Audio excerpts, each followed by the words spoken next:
7h40 do dia 22 de setembro de 2025. Só vou fazer vídeo até 8 horas, hein? Deu aí para fazer alguns vídeos de 14, 15 minutos. E eu vou... Então, eu terminei o vídeo anterior falando que eu não sou essa irresponsável que me pintaram, que me injuriaram, que me causaram danos para se beneficiar dos danos que causaram aos meus filhos, a mim e aos meus filhos, né? Mas eu disse que não ia falar disso sem a prudência, sem a ponderação, sem a cautela. No entanto, eu preciso contextualizar isso para que isso não volte a acontecer com outras mães. Porque, por exemplo, eu fui chamada lá no Conselho Tutelar 2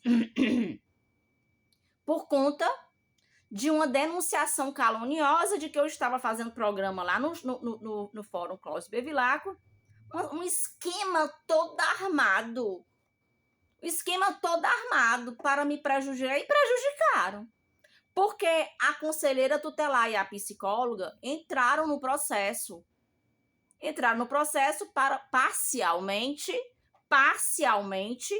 e eu posso provar porque no juizado da mulher, em uma dos atendimentos da equipe multidisciplinar, o próprio João Quevedo Ferreira Lopes, meu ex-cônjuge, falou, verbalizou para a atendente da equipe multidisciplinar, não sei qual era a função dela, se era assistente social, se era psicóloga, se era, eu não sei qual é a formação dela, nem acadêmica, nem profissional, nem experiência. Mas no processo do juizado da mulher, não vou dizer aqui qual é o número e nem a página do processo, ele verbalizou, eu tenho o print, eu já mostrei isso em algumas pastas nas nossas aulas, né? De casos concretos, estudos de casos concretos comigo, ó. E aí, ele verbalizou que era amigo da conselheira tutelar. Isso é grave. Isso é grave. Isso é grave porque um dano irreversível foi ocasionado de forma... Ela foi parcial. Foi parcial porque... Graciane Andrade Ramalho foi parcial porque quando ela bateu nos peitos e disse, agora é comigo... assumindo uma posição de promotora, de juíza, de conselheira tutelar, de tudo, com o poder de uma caneta, que eu não sei de quem é essa caneta, que deu esse poder a essa conselheira tutelar de ser parcial, negligente, relapsa, injusta. Não vou dizer de forma criminosa, porque eu não sei a que ponto ela foi ludibriada, a que ponto ela foi induzida ao erro. Eu não sei quais são os motivos que levaram ela a receber daquela forma, a me receber daquela forma. Ela estava pronta, com 10 pedras na mão, para jogar pedras numa prostituta, numa rampeira, numa desqualificada. Assim foi dito para ela, né? Uma irresponsável. Só que a irresponsável, a doida, a esquizofrênica, a bipolar, a deficiente mental, intelectual, prostituta, deixa eu me lembrar aqui, tudo que disseram comigo. Prostituta, rapariga, garota de programa, de casa de massagem. Tudo isso disseram comigo. Tem lá nos processos. O advogado do meu ex-cônjuge, João Quevedo Ferreira Lopes, doutor Desidério Oliveira, pediu a minha interdição nos processos. Vocês acham isso normal? As pessoas agirem de má fé dessa forma para se beneficiar nas injustiças que causam com a litigância de má fé, fraude, falsificação. Porque quiseram ludibriar, induzir o juízo a erro de que uma análise de uma psicóloga, a doutora Ana Belize Bezerra, ali da Clínica Integrada de Saúde, ali na Oswaldo Cruz, o qual eu fui me consultar, porque nós estávamos, o Renan, o Petrus Renan, ele fazia consultas com ela, e aí todos nós da família precisamos fazer alguns atendimentos com ela para tentar minimizar os sintomas que ele estava apresentando na adolescência dele. Porque, conforme o procedimento ético, o procedimento ético da conduta ética, conforme o Conselho Federal de Psicologia, uma psicóloga ela não pode atender o pai, a mãe, o padrasto, o filho, o irmão, o primo, o tio, a família do parente, a família do meu ex-cônjuge todinha, os jogadores de futebol do Fortaleza, e enfim, não pode. Tem que ser uma coisa, outra coisa. Não pode confundir as coisas, né? Então, eles pegaram essa análise lá e tentaram induzir o juízo a erro de que eu era esquizofrênica. Gente, isso é um dolo criminoso de me causar danos. Quase eu fui arrancada daqui de dentro de casa pelo SAMU psiquiátrico por conta de mal entendidos entre aspas, né? Porque existe aí um conluio criminoso.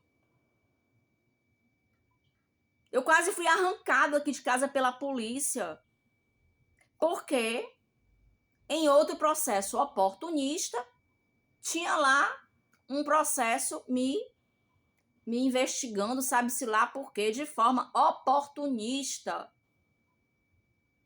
de processos de demandas repetitivas, criminosas. Demandas repetitivas. Não são apenas demandas repetitivas, são demandas criminosas.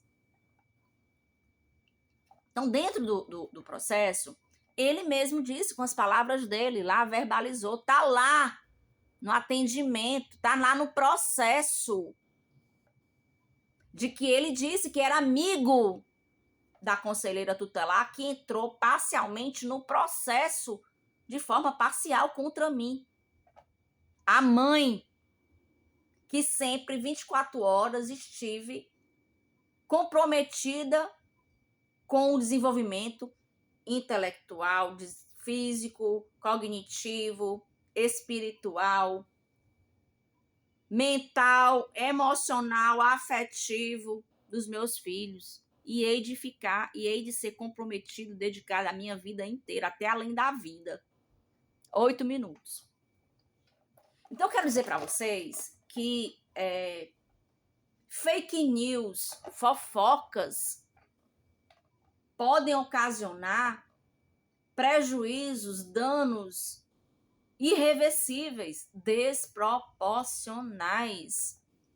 É preciso ter muito cuidado com gente ruim, com gente perversa, com gente má, com gente com dolo, com a intenção de causar danos irreversíveis às pessoas. Eu sobrevivi, gente, mas eu pude não ter sobrevivido. Mas eu sobrevivi, sabe por quê? Porque eu não saio para todo canto. Eu ainda hoje não posso ter um chip no celular. Eu estou incomunicável até com os meus filhos. Eu não falo com ninguém pelo WhatsApp. Eu não tenho nem o WhatsApp instalado no meu celular. Tenho um telefone fixo. Tenho internet em casa. É porque eu preciso trabalhar, eu preciso estudar, trabalhar. Porque estudar é um trabalho. 9 minutos. Então, eu quero dizer para vocês que eu preciso ter ponderação, prudência, cautela, bom senso para tratar desse assunto, porque eu não posso ser parcial igual foram comigo. Eu estou trazendo isso para democracia, a pseudodemocracia, a pseudo-bandeira da democracia. a pseudo-bandeira da democracia, da coletividade, ó. Não vou nem fazer o que eu ia fazer aqui. Quase me lasquei, porque eu podia ter morrido. Me lasquei, mas eu me lasquei, não foi pouco, não, foi muito. Muito perrengue, mas sobrevivi. Sobrevivi o suficiente para lutar por justiça o resto da minha vida e responsabilizar as pessoas que me causaram tudo isso. Um dia eu acredito em nome de Jesus, no Deus do impossível, que um dia a justiça será feita. Talvez não seja pela justiça dos homens, né? Talvez a justiça de Deus. Eu acredito muito. O Deus que eu acredito não é um Deus impossível, é um Deus que faz o impossível acontecer. Demora. Até lá é muito perrengue. Até lá eu vou me lascar muito ainda. Mas pelo amor de Deus, né, Deus? Ô Deus. Eu já me lasquei tanto, já tanto perrengue. Agora tá na hora de me dar uma aliviada, né, Deus? Em nome de Jesus. 11 minutos. Gente, é isso. A gente fala assim, mais deixa eu tomar um gole de café, ó. 11 minutos. São 7h51. Vou fazer mais um vídeo e por hoje chega, né, de vídeo. E conforme os meus planejamentos do dia, conforme tudo que eu preciso fazer, 11 minutos. Mas então, agora eu vou fechar esse assunto, tá? E agora eu quero dizer para vocês o que é que eu trago na minha bolsa, ó. Então, essa bolsa aqui, depois que eu fui assaltada, de uma bolsa parecida com essa, ó. Essa aqui era também da Cor e Companhia. Então, era uma bolsa, a diferença da bolsa que foi assaltada é que ela tinha um couro mais trabalhado. Essa aqui é um couro liso, tá? E ela também tem dentro essa parte aqui, ó. Ela é uma bolsa aberta, aí fica aqui, ó. Então, depois que eu fui assaltada, essa bolsa aqui eu só uso para quando eu vou resolver coisas no fórum, coisas mais jurídicas, coisas que eu preciso levar documentos, e enfim, eu não levo mais notebook para canto nenhum. Porque, por coincidência, algumas pessoas sabiam que eu andava com notebook. Eu fui para alguns atendimentos aqui no Ministério Público, aqui da Rua Monteiro Lobato, da Rua da Padaria Romana, a Defensoria Pública, alguns atendimentos da Defensoria Pública, lá no Fórum Clóvis Bevilacqua, eu estava fazendo uns resumos, uns relatórios, uns artigos, né, para colocar dentro dos processos, nos anexos. E em alguns atendimentos eu levei o meu notebook, plena chuva. Esse dia estava chovendo. E aí, em alguns atendimentos, eu levei um notebook, levei o celular, levei material, caneta, estojo, surtido com material para alguns cantos. Inclusive aqui, no Ministério Público da Monteiro Lobato, né? Aqui na Monteiro Lobato, aqui, 2 ruas aqui de casa.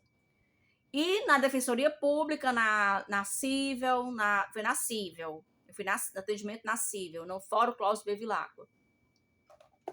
E aí, eu fui assaltada.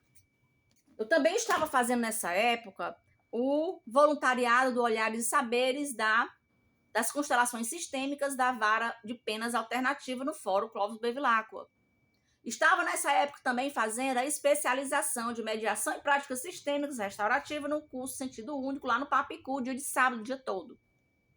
Então, tudo isso aconteceu em 2019, né? E também eu estava matriculada para fazer o seminário de defesa e ataque contra a faca na Federação Sul-Americana de Krav Maga, lá na Aldeota. Eu era aluna tanto da Aldeota desde 2017 na Academia Auner, na Joaquim Nabuco, a rua do meu apartamento, e também era aluna quando eu fui despejada do nada, de surpresa, né, conforme eu já disse, eu era aluna do Krav Maga aqui na Academia Vida, aqui, 2 ruas aqui de casa, em frente ao supermercado Cometa, 15 minutos. Em 2019,